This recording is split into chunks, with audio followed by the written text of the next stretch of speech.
In this moment of tragedy, I want to say to them and to the world and to terrorists everywhere that the United States stands with Israel. We will not ever fail to have their back. We'll make sure that they have the help their citizens need and they can continue to defend themselves. You know, the world's seen appalling images. Thousands of rockets in the space of hours raining down on Israeli cities. I got up this morning and started this at 7:38 o'clock. My calls.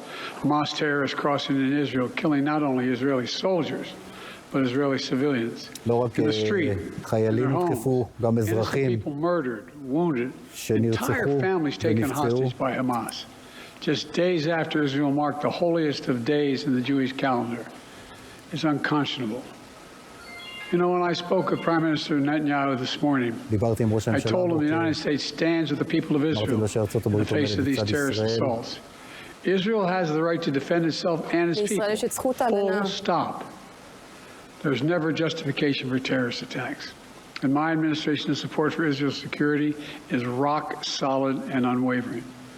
Let me say this as clearly as I can.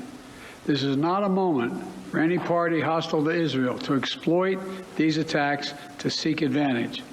The world is watching. I've also been in contact with the King of Jordan, spoken with members of Congress, directed my national security team to engage with their Israeli counterparts, military to military, intelligence to intelligence, diplomat to diplomat, to make sure Israel has what it needs.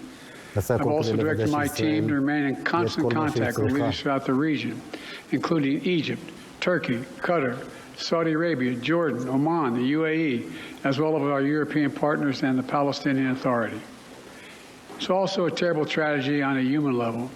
It's hurting innocent people, seeing the lives that have been broken by this, the families torn apart. It's heartbreaking. Jill and I are praying for those families who've been impacted by this violence.